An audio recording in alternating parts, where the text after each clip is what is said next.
Prologue. Police break into your private storage unit. In the corner, they find a stash of illegal oil-like substances.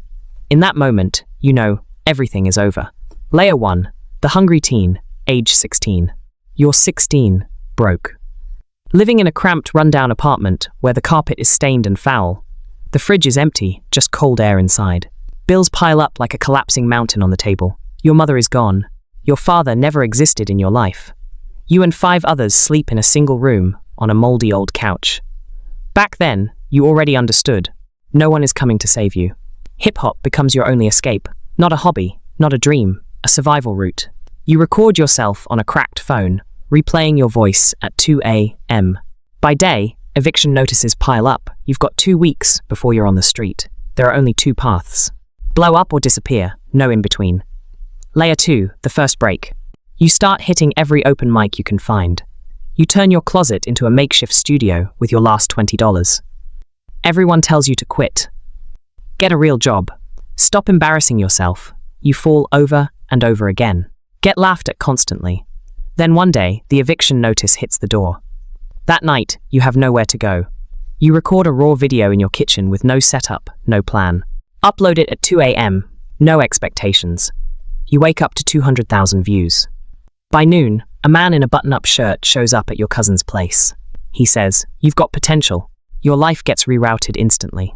Layer 3, the manager. He's not a big name, but he knows big names.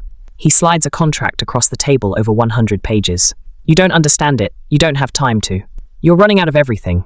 He hands you $3,000 in cash. It feels like freedom, but you're stepping into something much darker. Layer 4, the rules of the game. Music videos, shoots, collaborations. Everything starts looking like a dream. Then a director asks for something strange. A specific hand gesture in one scene.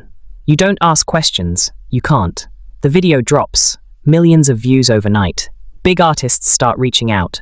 You think you've made it. Then you get an email. Layer 5, the Beverly Hills party. An invite to a private Hollywood party. Phones get collected at the gate.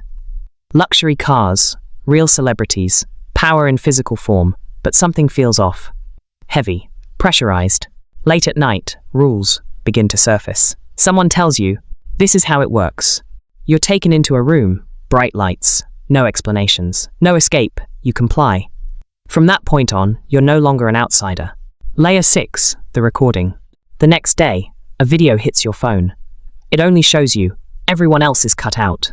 You panic. Your phone rings. Your manager sounds calm. This is just how trust is built. He says the footage is safe as long as you cooperate. You're locked in now. Layer 7, the price of fame. Touring begins. Crowds. Lights. Sold-out shows. Someone gives you a pill. Says it helps with nerves. At first, you hesitate. Then you try it. Then again. Soon it becomes routine. You're everywhere. Magazines, charts, headlines. But you don't know who you are anymore. Layer 8. Becoming the system. Now you host the parties. The same ones you once feared. You tell yourself you're just providing the space. But you're inside it now. You've gone from guest to gatekeeper. From victim to participant. Layer 9. The new kid. They ask you to bring someone in. A 19-year-old kid. He reminds you of yourself.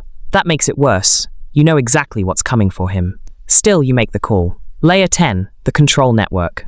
You start handling problems. People who speak up get dropped. Blacklisted. Destroyed. Quietly. Efficiently. You're no longer just an artist. You're part of the machinery. Layer 11. The public saint. You launch charity projects. Give speeches about your past. The crowd stands. Applauds. For the first time, it feels like meaning. But you know the truth underneath it. Everything you built is layered on top of destruction. Layer 12. The collapse. One morning, the expose drops. Evidence, testimonies, footage, everything. You become the center of it all. Your label cuts ties. Public statements flood in. By afternoon, police are in your home. They find the oil-like substances. You're arrested, booked, processed. A number replaces your name. Epilogue. Silence. You finally sit still. You think back to the 16-year-old kid on that broken couch, to the cracked phone at 2 a.m., to the moment you thought you had made it. You thought you escaped, but you only walked deeper into the system.